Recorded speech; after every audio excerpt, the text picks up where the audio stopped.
Today is Friday, December 6th, 2024, and in this video, we're going to be talking about what we can expect moving through the rest of winter, through the rest of December, into January, February, and even March as well. And as you know, meteorological winter did begin on December 1st, 2024. The astronomical start to winter is actually December 21st of 2024, and really that is only a couple of weeks away. Let's look at what we have seen so far this December, and you can see really over the past 5 days, it has been very cold across the central and the eastern U.S. with these blues and also these greens over here, temperatures that are well below the norm for this time of year. And then looking out west, we kind of had a milder start to the first 5 days of December with these oranges and the reds. And looking at that, you know, we've had a lot of northwest flow. We had a lot of that colder air coming down from Canada into the central and eastern U.S., bringing lake effect snow, very heavy lake effect snow in feet, and then a few inches of snow outside of that across parts of the Dakotas, for example, Minnesota, Iowa, Illinois, Missouri, and surrounding states. Well, let's go back here and kind of look at what we are seeing with the equatorial Pacific Ocean. And we have those colder anomalies still out here. And that does signify we are closer to a La Nina than we are in El Nino right now. And looking here at the latest index, we are in weak La Nina territory at negative 0.9. And to be in La Nina, you got to be at negative 0.5 or lower, and definitely are in that zone where we're in a weak La Nina. We're in a moderate La Nina once we reach -1, and we're really not too far off from that right now. And looking here at the Climate Prediction Center, they do expect La Nina conditions, at least weak La Nina conditions, to persist through most, if not all, of the rest of the winter season, going through February and even into that March timeframe. So something to keep an eye on there.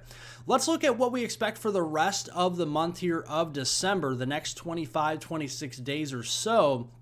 We expect here a trough to dominate the east. Now, this will be a little bit more progressive. We're going to have more of a ridge start to build across the east at times, but we've seen a lot of colder air, and that will bring our temperature anomalies for the month down across the eastern U.S. and will likely end up below average with our temperatures once December is all said and done.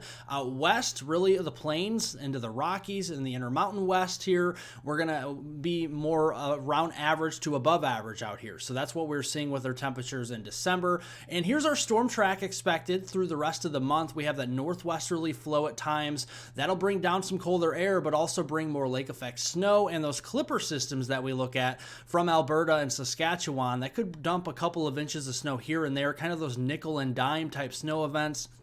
And then some tropical moisture. Yeah, you don't look at that in December too much, but maybe some rain events here for Texas and Arkansas and Louisiana and Mississippi and Alabama, maybe even as far north as Tennessee with this more southerly storm track. And really what these two are is you got a polar jet to the north, bringing down the colder air, and then you got that subtropical jet from the south, bringing in a lot of that moisture. And if they phase together across the east, we could have a bigger snow event across the northeast still later on here in December. So don't give up hope there. Looking at precipitation anomalies here for the rest of the month of December, this kind of highlights it very well. You got the northwesterly flow off the polar jet, bringing in that clipper system type track, and also the Great Lakes snow events as well. And then you got a little bit more of that subtropical jet. It's a little disjointed at times, but also bringing up some of that eastern Pacific moisture, the Gulf of Mexico moisture into Texas, parts of Louisiana, Mississippi, Arkansas, Alabama, even Tennessee as we go through the rest of the month.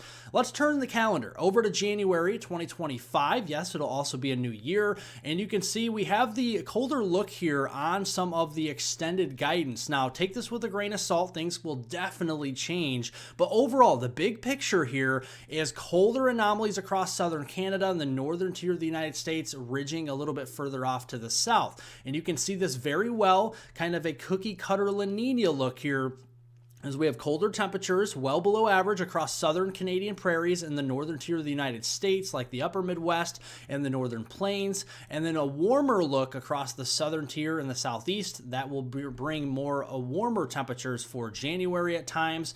And here is the expected January storm track. Storm systems coming in across the west or the Pacific Northwest, diving southeast through the Rockies, and then kind of those Texas hook kind of storm systems where they kind of hook the Texas panhandle and then up toward the Ohio Valley. The northwest side of this track will be most important for wintry precipitation, such as heavy snows, maybe even an ice storm track as well, and maybe on the southern side, more heavy rains and severe weather. Something we'll have to watch out for in Dixie Alley, for example, and parts of the southeast over here toward the Carolinas in January. And this is reflected very well in the precipitation anomaly here in January. You can see pretty wet across the west, especially the Pacific Northwest, as those storms infiltrate those areas first. Then they'll dive southeast, lose a little bit of moisture, but then pick that moisture back up across the Gulf of Mexico and move up toward the Ohio Valley. And again, the northwest side of those tracks, heavier snows and some ice will be expected in January. And then the southeast side of those storm tracks, heavier rains and some bouts of severe weather. Let's move now into February.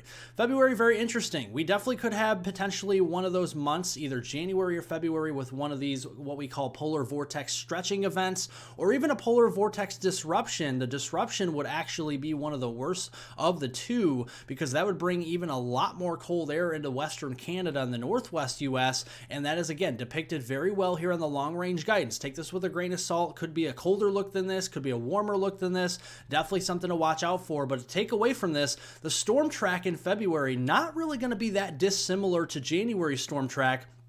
Very, very similar. We're going to see the Pacific Northwest storms coming in, diving southeast toward Texas and Oklahoma, and then moving up through the mid-Mississippi Valley toward the Mid-Atlantic and the Ohio Valley. Again, the northwest side of those tracks, heavier snows, ice, and then on the southeast side of the tracks, heavier rains and some bouts of severe weather in February. And again, very much depicted here on the precipitation anomaly guidance here. Again, across the Pacific Northwest in February, very active.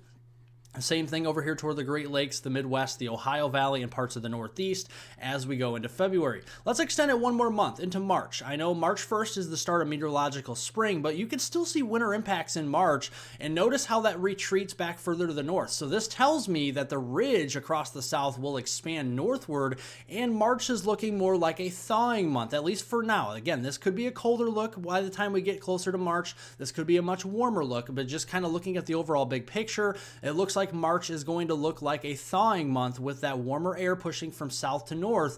And this, again, is going to amplify the jet stream with those kind of big changes, roller coaster type temperatures. We could have parts of March being very cold, and then parts of March being very mild in some of those same areas, and that is with an amplified jet stream. You can see big troughs, big ridges with this, and that could actually lead to an early start to our severe weather season as well for parts of the deep south and even into parts of the Midwest later into March. So that is something to keep an eye on. While also, if you have cold air around, you could also have some wetter snowfall and snowstorms in March across the upper Midwest, into the Great Lakes region, and even parts of the Pacific Northwest with some of that cooler air hanging around. So March looks like a pretty wild month, at least right now. Again, take it with a grain of salt. Things can still change very much so, as we're only in December.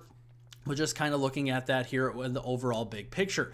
Here is the official temperature outlook from NOAA. The Climate Prediction Center is expecting below normal temperatures across the Pacific Northwest, stretching towards the Black Hills region of the Dakotas and the Northern Plains. Equal chances of above or below normal temperatures here across the Midwest for the most part, the Central Plains and back toward Northern California, and then more above average temperatures with what we're looking at with a weak La Nina across areas of the Pacific Southwest, the Four Corners region, for example, Central and South Texas, along the Gulf Coast, and then up toward the East Coast, yes, and including the I-95 corridor and the coastal parts of New England as well. But that doesn't always mean it's going to be very mild the entire winter. We still could have some colder air outbreaks further south as well. Looking at the seasonal precipitation outlook from NOAA, the Climate Prediction Center, very active across the Pacific Northwest. Also, we've been seeing this already here in December.